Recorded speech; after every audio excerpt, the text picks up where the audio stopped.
membacakan bismillah dan alhamdulillah dengan kesadaran penuh, itu nilainya dahsyat. Tapi kalau kita membaca bismillah dan alhamdulillah sekedar menggugurkan kewajiban supaya kelihatan lebih religius, ya nggak ada arti. Bagi orang yang bertanggung jawab, ketika dia mengucapkan bismillah atas nama Allah, kesadarannya akan muncul. Ketika saya mengatakan atas nama Allah, berarti saya harus mewakili sifat-sifatnya. Saya harus bekerja atas nama Dia, untuk Dia, bukan untuk kepentingan saya. Itu saja disadari sudah sangat luar biasa. Para sahabatku, hari ini saya akan berbicara sebuah topik yang sangat sederhana. Topiknya adalah jangan berhenti bertanya. Keingintahuan memiliki alasan tersendiri untuk ada. Karena keingintahuan ini adalah berkah. Keingintahuan ini adalah anugerah. Dan keingintahuan ini sudah Allah titipkan pada setiap manusia. Dan kita bisa lihat perbedaan orang yang rasa ingin tahunya besar dengan rasa ingin tahunya tidak ada. Lihat kualitas hidupnya. Orang rasa ingin tahunya besar, hidupnya dinamis, penuh berkah. Dan orang rasa ingin tahunya tidak pernah dibangkitkan, tidak pernah hidup, tidak pernah bertanya dari rasa ingin tahunya, hidupnya ya dia tidak akan pernah maju. Begitu-begitu aja. Orang yang sekolah itu karena dia punya rasa ingin tahu. Makanya orang yang lulusan sekolah pendidikan tinggi, kehidupannya berbeda dengan yang tidak sekolah. Orang yang tidak mau sekolah itu karena tidak mau tahu. Tapi lucu sekali, sudah bayar sekolah mahal-mahal, tetapi tidak punya rasa ingin tahu. Lebih lucu lagi. Dan sekarang untuk menjawab rasa ingin tahu kita, sebetulnya nggak perlu sekolah bahkan. Karena sumber informasi begitu mudah kita dapatkan dimanapun. Ayo, mau belajar apa? Mau belajar bikin marangi jengkol saja, sudah ada petunjuknya. Mau bikin sup, mau sup iga, mau sup ayam, mau sup mau sup ikan, mau sup sehat, ada resep. Apa yang tidak bisa?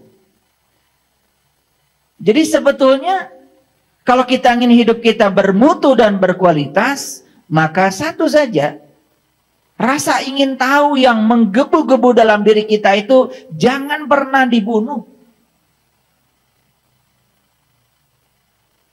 Dan semua peradaban berasal dari rasa ingin tahu yang tumbuh.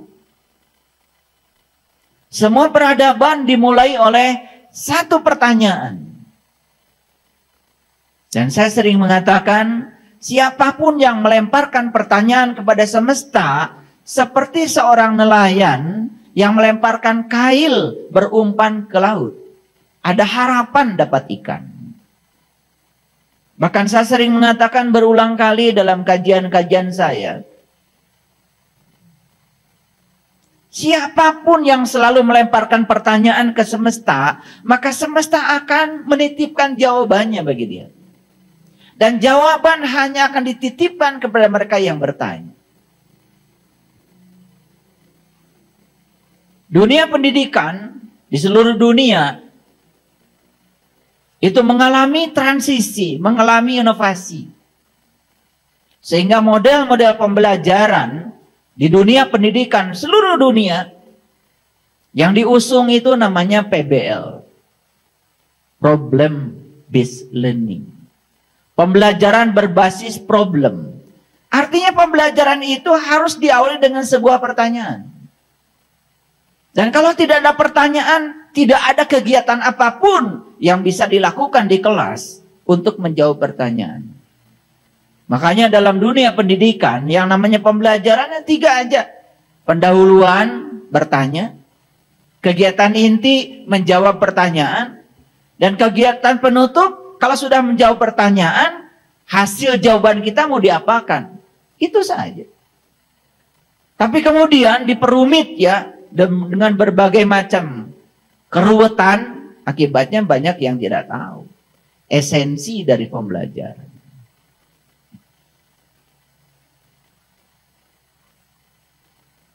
Semua ilmuwan menemukan penemuan itu berasal dari pertanyaan.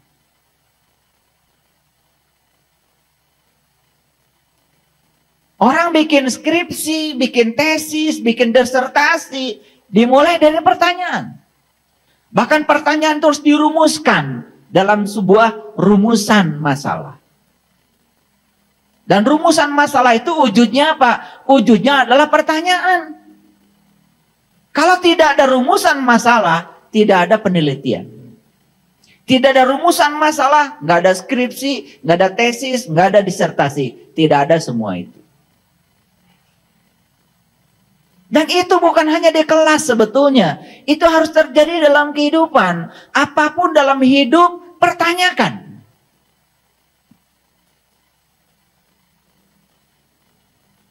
Dan saya dari kecil semua mempertanyakan. Orang tua saya mengajarkan iman, saya pertanyakan apa iman itu. Orang tua saya mengajarkan Islam, saya pertanyakan apa Islam itu. Orang tua saya mengajarkan kiamat. Apa kiamat itu? Saya pertanyakan. Orang tua saya mengajarkan akhirat. Saya pertanyakan apa akhirat itu? Saya pertanyakan semua. Dan ternyata begitu dipertanyakan semua yang dipertanyakan itu akan mewujud menjadi aliran jawaban.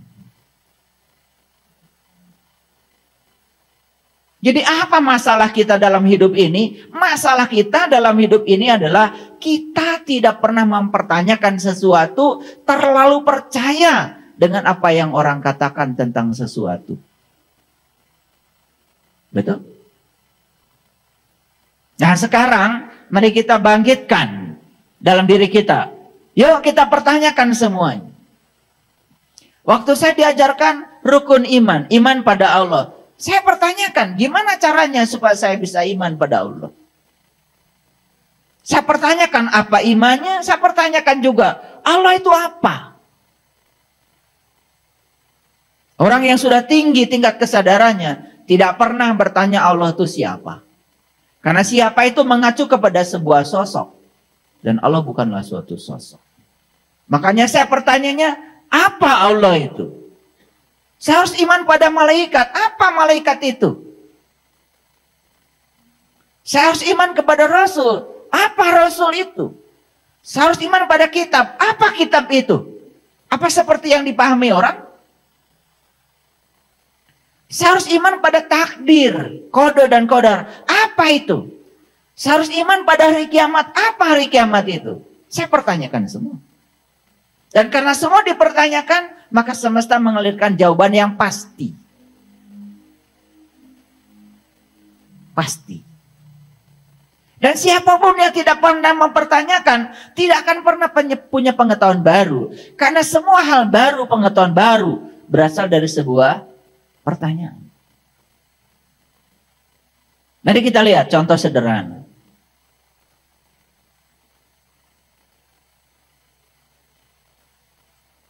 Seorang ilmuwan mempertanyakan yang sederhana saja. Mengapa air itu bisa melarutkan gula? Mengapa air itu bisa melarutkan garam? Dan kenapa air itu menjadi pelarut yang sangat baik? Pertanyaan bukan? Pertanyaan. Karena ada pertanyaan, mereka melakukan penyelidikan. Akhirnya ketemu, oh ternyata air itu molekulnya adalah H2O. Ternyata air itu disusun oleh atom H dan O. Ada 2 atom H dan 1 atom O. Ditemukan lebih lanjut lagi, oh ternyata air itu pusat muatan positif dan negatifnya itu tidak selalu berada di satu titik. Oh ternyata air itu merupakan molekul alami yang sudah terpolarisasi secara alami. Tanpa medan listrik, tanpa medan magnet, dia sudah mengalami polarisasi. Apa akibat terpolarisasi? Akibatnya molekul air itu menjadi molekul yang sangat aktif. Karena dia molekul yang sangat aktif, maka molekul air itu terus bergerombol. Karena dia bergerombol tidak pernah diam. Apapun yang dilarutkan pada air, mudah larut dalam air. Jadi bermula dari satu pertanyaan sederhana. Terus dikembangkan, terus dikembangkan, terus dikembangkan, terus dikembangkan. Sampai akhirnya, kalau molekul air bergerombol, ada apa dengan molekul air? Ilmuwan terus bertanya, oh kalau dia bergerombol, berarti dia memiliki energi. Karena setiap yang bergerombol, pasti menyumbang energi. Bagaimana kalau energi itu kita bisa curi dari air yang sedang bergerombol? Gimana caranya? Kemudian orang berpikir, ketika fisika sudah memasuki pada etapa baru, yang namanya fisika kuantum, segala sesuatu dipandang sebagai gelombang, sebagai energi, sebagai frekuensi, sebagai vibrasi. Apa yang terjadi di situ? Orang mulai memahami. Oh, jangan-jangan untuk memecahkan gerombolan air ini perlu dikasih energi. Maka orang mulai berpikir, gimana kalau kita kasih gelombang? Gelombang dengan frekuensi berapa? Panjang gelombangnya berapa? Kecepatan berapa yang bisa memecahkan gerombolan air? Diselidiki terus, ketemulah yang namanya gelombang pendek, microwave. Bukan sekedar itu, dia menemukan panjang gelombang berapa yang bisa merontokkan gelombolan air. Ketemu panjang gelombangnya sekian meter. Diciptakan alat namanya microwave. Setelah diciptakan alat yang namanya microwave, sekarang kita menikmatinya. Masukkan makanan yang mengandung air ke dalam microwave. Pencet. 2 menit, 3 menit, makanan kita sudah panas. Gara-gara ada air. Jadi semua pertanyaan itu akan berujung pada peradaban. Setiap pertanyaan akan berujung kepada penemuan. Dan penemuan dimulai dari sebuah pertanyaan. Jadi kalau orang tidak pernah bertanya, jelas tidak akan menemukan apapun dalam kehidupan. Yuk, betapa enaknya ya, pagi-pagi sarapan, ingin rotinya panas, ingin buburnya panas, ingin sayurnya panas, tinggal buka microwave, kemudian kita masukkan, pencet, 2 menit, 3 menit, sudah panas. Pernah nggak kita bertanya, kenapa orang bisa menciptakan alat seperti ini? Pernah nggak kita bertanya, kenapa orang menciptakan laptop? Pernah nggak kita bertanya, kenapa orang menciptakan infocus? Kita semua abai dan tidak pernah bertanya. Yang terdekat saja, kenapa Anda bisa melihat? Kenapa Anda bisa mendengar? Kenapa Anda bisa bicara? Yang sederhana itu saja sudah lewat. Tidak ada pertanyaan. Apa yang terjadi? Kita akhirnya hidup dalam keadaan jauh dari kesadaran. Jadi seperti robot saja. Hanya menjalankan mekanisme tertentu tanpa kesadaran. Jangan-jangan kita sekarang ini sudah kehilangan kesadaran. Semua sudah jadi robot. Hanya menjalankan aktivitas tertentu tanpa kesadaran. Sholat 5 waktu sudah kayak robot tanpa kesadaran. Wudhu sudah kayak robot tanpa kesadaran. Semua tidak pernah dipertanyakan. Saya ketika membaca doa Rasulullah, ketika wudhu, Rasulullah mengatakan, ketika air itu dibasuhkan ke wajah, beliau ngasih doanya aneh. Ya Allah, putihkan wajahku dengan cahayamu. Padahal sebetulnya yang dikenakan ke wajah kita kan air. Kenapa doanya tidak, ya Allah, bersihkan wajahku dengan air ini? Yang disampaikan ke wajah kita air, tapi yang beliau katakan dalam doanya, ya Allah, putihkan wajahku dengan cahayamu. Kenapa minta diputihkan wajah dengan cahayanya? Kan nggak ada cahaya. Yang dimasukkan, yang ditempelkan di wajah kita kan air. Kenapa doanya jadi putihkan wajahku dengan cahaya?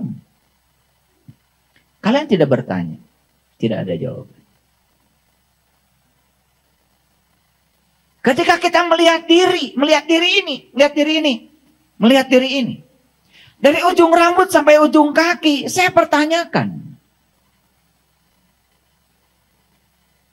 Kenapa yang seperti ini disebut manusia? Dan kenapa bentuk manusia kok beda dengan gajah, beda dengan harimau, beda dengan semut? Untuk apa Tuhan menciptakan tubuh ini seperti ini? Tidak mungkin sekelasnya beliau itu tidak merancangnya dengan penuh rencana. Apalagi ketika kita dibimbing oleh Al-Quran. Quran mengatakan, Huwaladzi yusawwirukum fil arham kaifa yasha. Dialah Tuhan yang telah menciptakan segala sesuatu dengan penuh rencana. Kalau dia menciptakan sesuatu dengan penuh rencana, harusnya pertanyakan, kenapa jari saya kok tidak sama panjang? Kenapa jaraknya pun tidak sama? Tidak mungkin dia menciptakan ini tanpa rencana. Apa rencana beliau dengan semua ini? Karena saya pertanyakan, saya mendapatkan jawaban dari semua. Dari ujung rambut sampai ujung kaki, ternyata semua itu luar biasa. Semua penuh dengan rencana. Jadi kenapa saya bisa baca data karma seseorang? Karena saya mengawali semua dari pertanyaan. Kenapa wajah manusia berbeda? Dari situ aja pertanyaan.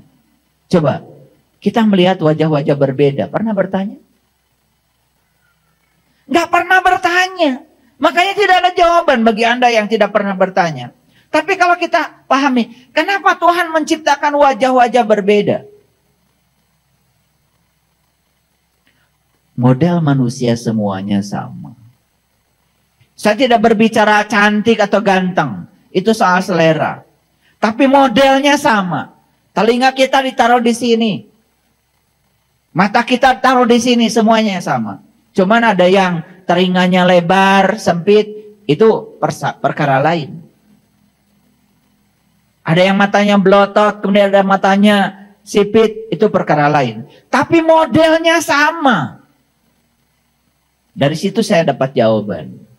Ternyata, apapun keyakinannya, apapun agamanya, dengan melihat model manusia yang sama, sebetulnya jalan menuju Tuhan itu untuk setiap manusia sama.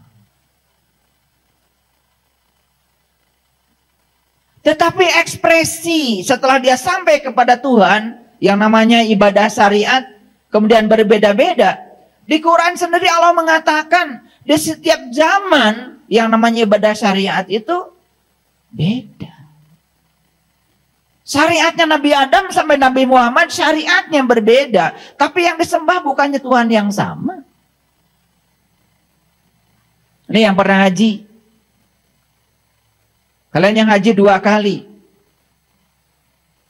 Agak berbeda waktunya. Dulu lempar jumroh, itu kan ada kayak sumur begitu. Kemudian di tengahnya ada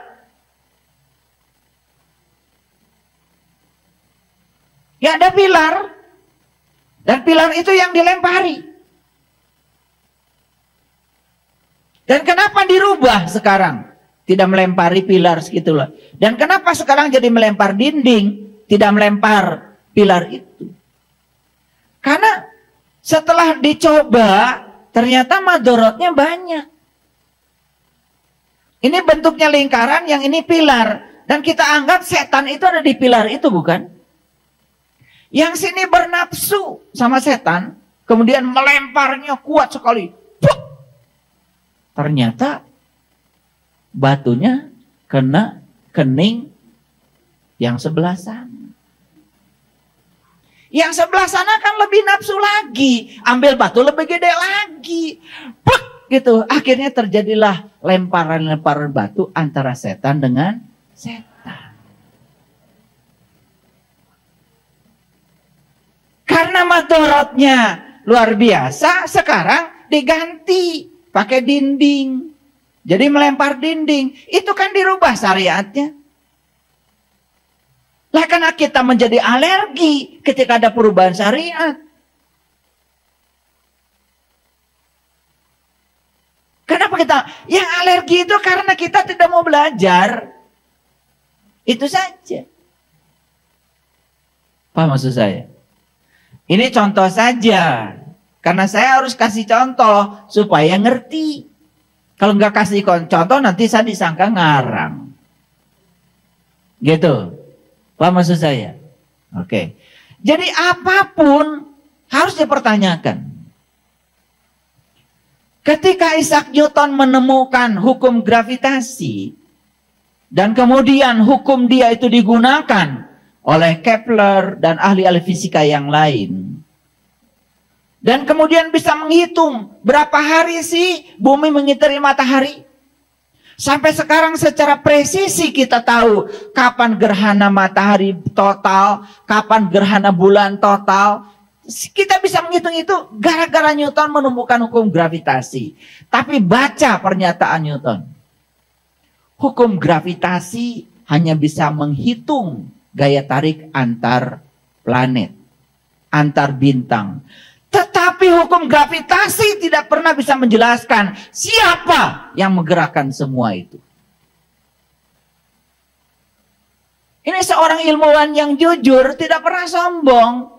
Dia menunjukkan keterbatasan hukumnya. Hukum gravitasi bisa menghitung berapa besar gaya tarik-menarik antara bumi dengan bulan. Berapa besar gaya tarik-menarik antara bumi dengan matahari. Bisa dihitung, mudah. Tapi beliau sering mengatakan, hukum gravitasi tidak pernah bisa menjawab siapa yang menggerakkan semua itu. Medan gravitasi ada di sini. Buktinya benda apapun di sini kalau dilepaskan jatuh ke bawah. Kita cuma melihat benda jatuh ke bawah. Tapi mengapa jatuh ke bawah? Siapa yang menggerakkan semua itu? Tidak bisa. Setinggi-tingginya orang belajar fisika, ya, sampai hari ini belum bisa menjelaskan apa itu yang disebut dengan medan gravitasi. Tidak ada. Tetapi karena terus dipertanyakan, suatu saat pasti akan ada jawaban untuk orang yang bertanya. Apa sih ruang ini? Apa sih waktu ini? Dan kenapa setiap manusia mengambil kehidupan dari ruang kosong ini? Coba sekarang, sederhana saja. Kalian bernafas dari ruang kosong ini. Dan mengembalikan napas pada ruang kosong ini. Pernah bertanya nggak? Apa sih sesungguhnya ruang kosong ini?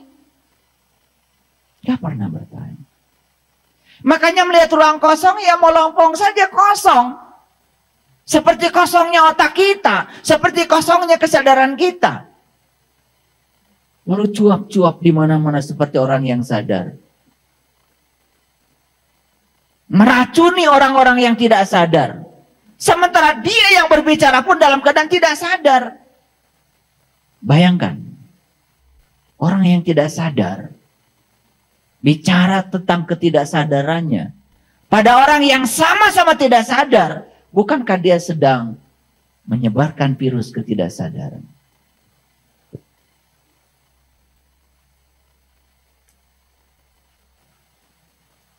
Coba. Orang menceritakan nanti di akhirat begini, begitu, begini, begitu. Dia sendiri belum pernah ke sana. Dan lucunya, kita pun ikut percaya. Bukankah percaya itu harus ada bukti?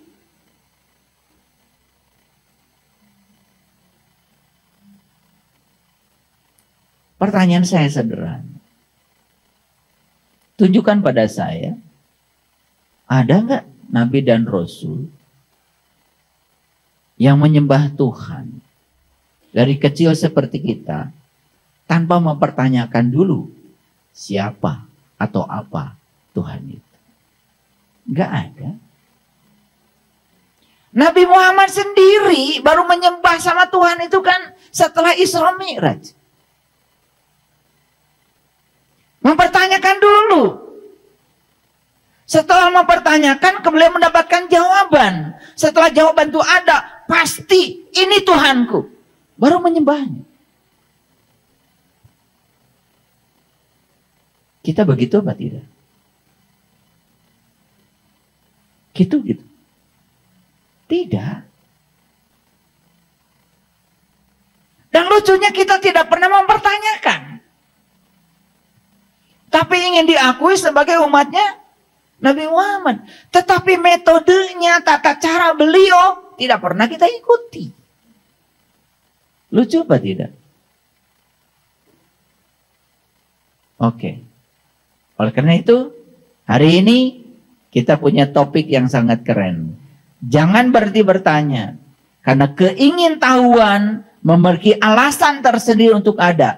Keingintahuan itu adalah anugerah Allah yang diberikan pada setiap orang. Satu dengan yang lain, perbedaannya cuman ada yang keingintahuannya itu dipupuk. Ada yang keinginan tahunya tidak dipupuk. Ya terserah, pilihan ada pada kita. Mau jadi orang yang berkesadaran atau menjadi robot yang hanya menjalankan sesuatu secara mekanistik tanpa kesadaran.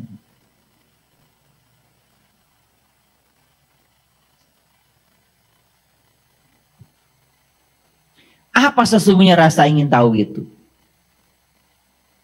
Rasa ingin tahu atau sering disebut dengan keingintahuan, bahasa Inggrisnya adalah curiosity, merupakan keinginan untuk menyelidiki dan mencari pemahaman terhadap rahasia alam. Jadi apa? Rasa ingin tahu. Keingintahuan itu apa? Keinginan untuk menyelidiki dan mencari pemahaman terhadap rahasia alam. Jadi kita harus kembali lihat tadi diskusi. Allah menyatakan begini. Aku adalah suatu perbenaran yang tersembunyi. Aku ingin agar aku dikenali. Maka aku ciptakan semesta ini agar dengan semesta ini kalian bisa mengenali aku. Jadi sebetulnya semesta ini diciptakan oleh Tuhan hanya satu tujuan, agar kita mengenalnya. Bahkan dalam bahasa diskusi Allah sendiri mengatakan fa'ahbabtu an u'rifa. Aku rindu untuk dikenal. Jadi beliau itu rindu untuk dikenal. Saking rindunya untuk dikenal, maka beliau menciptakan alam semesta ini. Jadi sebetulnya alam semesta ini ada. Tujuannya cuma satu.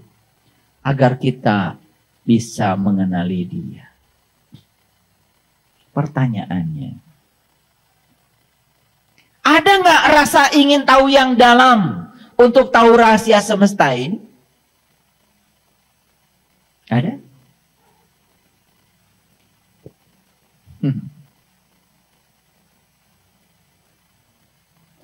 Itu.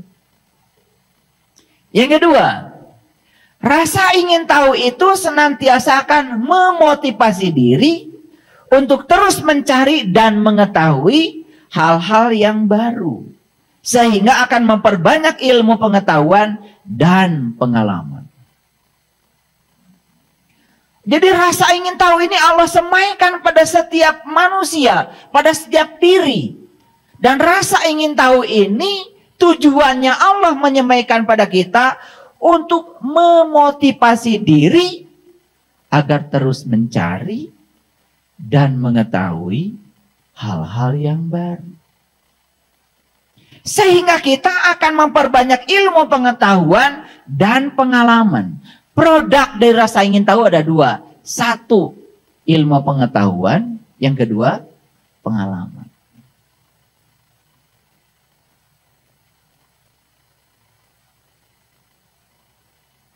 Makanya setelah Al-Fatihah, surat kedua kan Al-Baqarah. Al-Baqarah dimulai dengan apa? Alif, lam, mim. Dibacanya alif, lam, mim. Kalau saya ditanya, apa sih artinya alif, lam, mim? Jawaban saya sederhana. A, la, mi.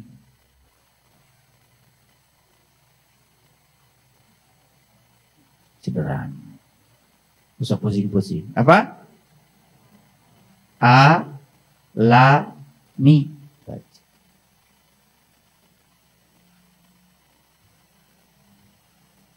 Karena siapapun yang mengalami pasti paham. Dan siapapun yang belum mengalami tidak akan paham. Leluhur kita sudah mengatakan malam yazuk lam yarib. Hanya yang mengalami yang akan paham. Maka belajar itu tidak cukup learning to know. Tapi harus learning to do. Harus learning to be. Anda tidak akan menjadi siapa-siapa dengan menceritakan perjalanan Nabi Musa. Anda hanya menjadi ahli sejarah, ahli bicara. Tapi kalau Anda learning to be, menjadi Musa, Anda akan bisa mengalami pengalamannya Musa. Pertanyaannya, gimana caranya supaya belajar itu learning to be? Ya learning to do. Tidak cukup Anda learning to know. Sekedar menjejali otak kita dengan berbagai macam hafalan. Gak penting.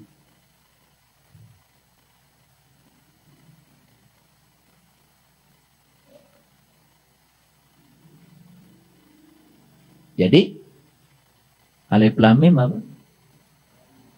A, la, mi, gitu aja. Tentu ini bukan tafsir. Bukan tafsir, karena saya bukan ahli tafsir, supaya gampang. Itu aja.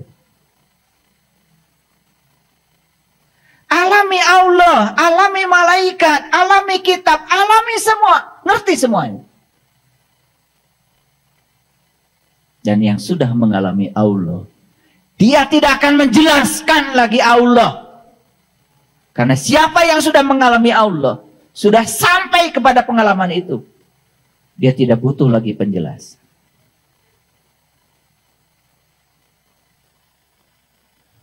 Air ini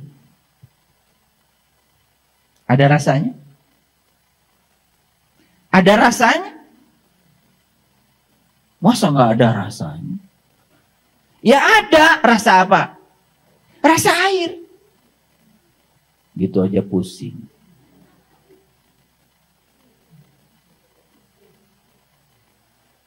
Saya pandang saja, gimana sih rasanya kamu?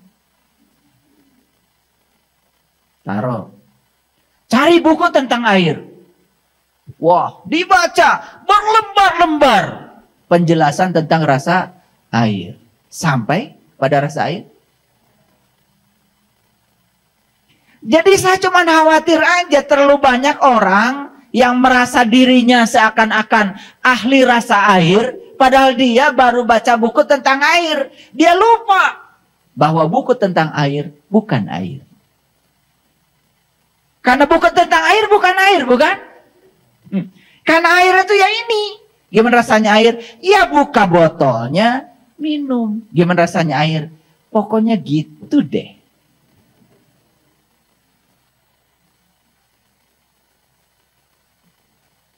Nah kemudian ada yang bertanya, Pak, air yang Bapak minum gimana rasanya? Ya saya kasih air aja, daripada saya menjelaskan, repot-repot.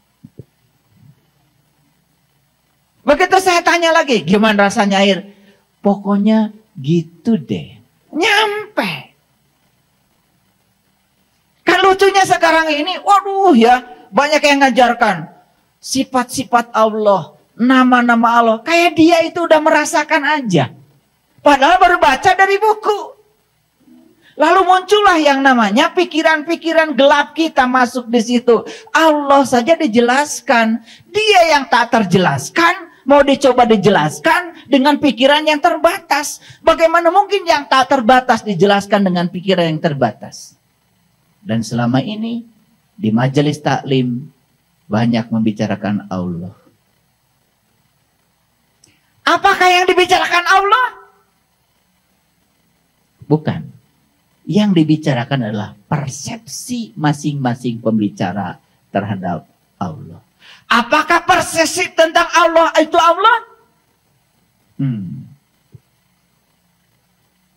Ini agak dalam sedikit ngaji hari ini ya. Biar mikir. Karena selama ini kan ngaji nggak pernah mikir. Paham sampai sini? Jadi pengalaman itu yang paling penting. Maaf ya. Dalam satu sesi pelatihan buka mata kolbu, peserta menggigil. Wah, menggigil. Hebat menggigil. Terus dia nanya sama saya, kok tadi waktu saya sedang memasuki kesadaran tertinggi saya, kok saya menggigil? Jawaban saya sederhana kan? Pernah dengar gak Nabi Muhammad ketika di Gua Hira, ketika mendapatkan pengalaman spiritual pertama kali, bukankah beliau menggigil? Dan minta diselimuti oleh istrinya. Oh, begitu. Sudah, saya tidak menjelaskan lagi. Tidak perlu menjelaskan kenapa menggigil. Repot saya. Dan kata-kata saya tidak akan cukup untuk menjelaskan menggigil adalah repot. Betul Pak Tis? Kita ini selama ini tertipu.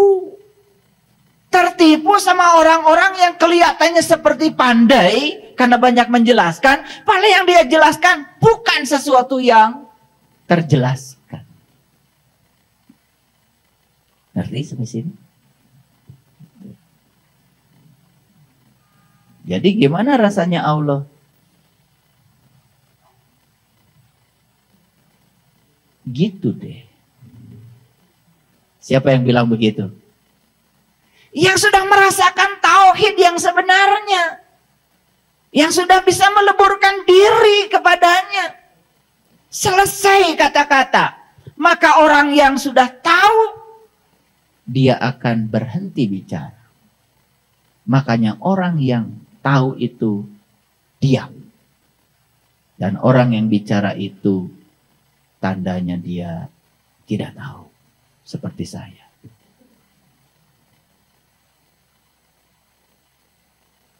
Hati-hati dengarkan saya. Karena saya banyak bicara bukan? Itu tanda saya tidak tahu. Saya inginnya pengajian ini saya duduk, saya di sini merem.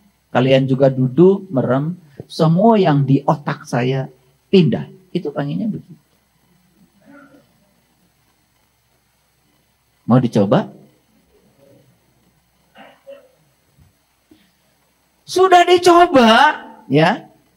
Lalu jamaah saya mengatakan, ayah ngomong aja berulang-ulang saya susah ngertinya. Apalagi kalau ayah diam. Ya udah, akhirnya kayak gini lagi pengajiannya, saya jadi ngomong lagi. Padahal sebenarnya saya udah malas ngomong.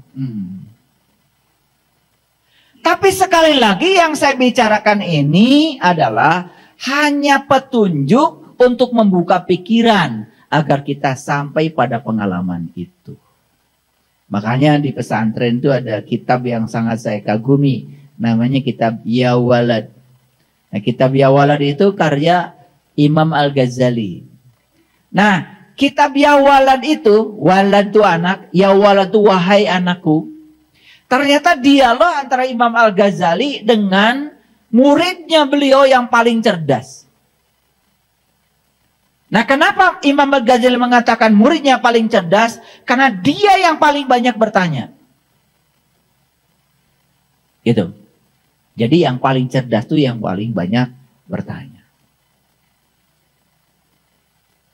Dan apa jawaban Imam Al-Ghazali di Ya Walad itu? Itu yang saya sangat kagumi. Setiap pertanyaan yang dilontarkan oleh muridnya yang cerdas itu sama sekali tidak dijawab oleh Imam Al-Ghazali. Dan jawabannya sama. Jawabannya gini. Kelak ketika amalmu sudah sampai di sana, kamu sendiri yang akan bisa menjawabnya. Besok-besok nanya lagi. Jawabannya, kelak ketika amalmu sudah sampai di sana, kamu sendiri yang akan bisa menjawab. Tapi Imam Al-Ghazali ngasih metode supaya amal itu tercapai. Ngasih metode supaya amal itu bisa dirasakan, dialami. Supaya learning to do, agar learning to be. Itu seorang guru yang keren. Itu pembelajarannya namanya discovery learning. Banyak kadang-kadang yang ngomong discovery learning, cuma ujian sidang aja. Ditanya dalamnya, gak ngerti. Prakteknya pun gak ada. Jadi stop bicara hukum Newton. Jadikan siswa kita sebagai Newton. Stop bicara hukum Archimedes. Jadikan mereka jadi Archimedes. Mereka akan mengalami Archimedes, mengalami Newton. Itu yang benar. Nabi Muhammad sabar. Nabi Muhammad sabar. Kata siapa?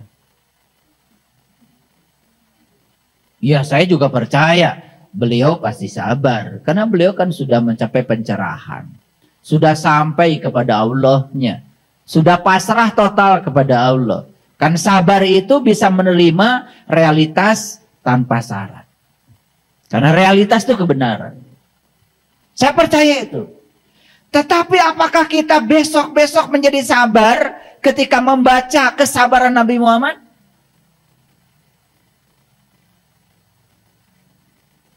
Bukankah dari dulu juga kalian suka membaca sejarah Nabi Muhammad sabar? Apa kalian jadi sabar? Jujur dong. Ternyata membicarakan kesabaran beliau tidak akan membuat kita jadi sabar. Lalu apa yang harus kita pelajari? Pelajari kenapa beliau bisa sabar. Daripada bicara kesabaran beliau terus menerus. Sudah pasti beliau udah mencapai itu. Tetapi mengapa beliau sabar? Coba cari asalnya. Itu yang saya pelajari. Oh, ternyata beliau sabar itu karena apa? Beliau itu berusaha untuk mengenal Tuhannya.